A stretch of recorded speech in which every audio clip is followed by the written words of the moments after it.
The Justice League, one of the most powerful teams of heroes that we've ever seen in any mythos. We can count on these guys no matter what the level of event that comes up. But in reality, this team is just a casserole of trauma, starting from its leadership and working its way down to almost all its members. Fortunately, we do have two standouts that won't fall into this. But let's start talking about the trauma team. First, we're starting with Batman, who is the trauma junkie. Parents murdered, never healed, never tried, no therapy. He turns his life into a shrine to trauma. His logic collapses the second you ask, why doesn't the world's greatest detective detect his own sickness? Batman isn't just a pragmatic protector. He's an untreated obsessive who justifies reacting his pain nightly. This is not heroism, this is a selfish compulsion. And it gets worse with his team. The Flash, Barry Allen, who is literally running from grief. His father was murdered. His mother was murdered. His father was falsely imprisoned, and his power literally lets him outrun his own emotions. So when Barry does confront grief, he resets time. This is the most selfish thing we've seen a hero do. This is not bravery, it's avoidance on a cosmic scale. A cop who believes in the law, yet ignores the laws of reality when it suits his personal trauma. Damn everybody else. And then there's Aquaman, the king of nowhere. Half Atlantean, half human, never fully accepted by either side. He uses kingship as a mask for abandonment issues. His decision often pivots on who accepts me rather than what's best for Earth. So Arthur isn't driven by service, he's compensating for his identity wounds. His desire to be accepted really motivates most of what he does. Now, the Martian Manhunter, a character I really like, but the PTSD exile is at the top of the list.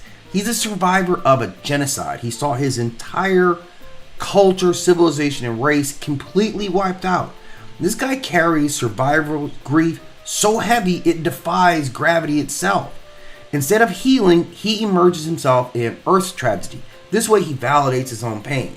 His compassion is real, but it's filtered through this endless grief. And that empathy chained to loss, this is not liberation, and he's not healthy to be making good decisions about what we do here.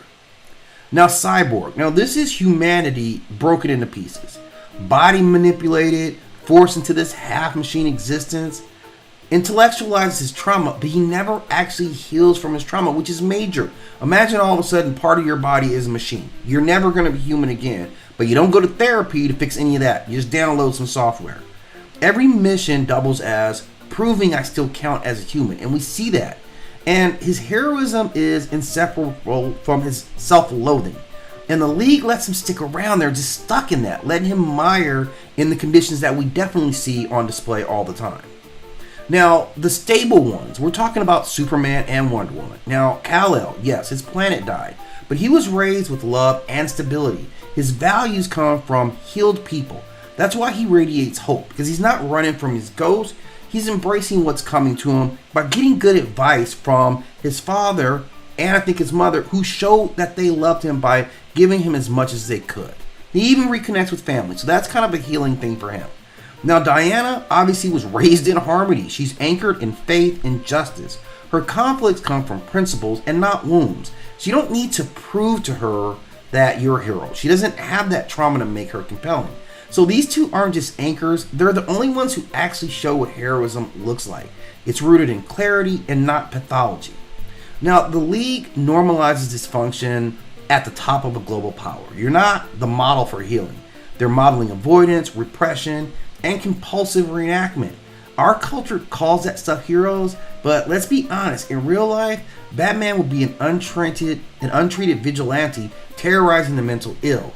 Barry would be a cop abusing power to change outcomes he doesn't like.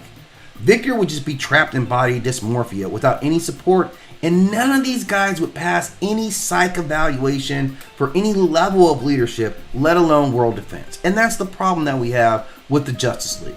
Now, of course, it works out that we can rely on the two physically strongest members, fortunately, are also the most mentally strong of the group. And that really holds everything together, because if we're relying on all these like scattered parts, and we'll talk about Hawk Girl later on as well, because she fits this whole mold as well. So the Justice League is really challenged by trauma that is rife throughout almost every member, except for, fortunately, the two most powerful.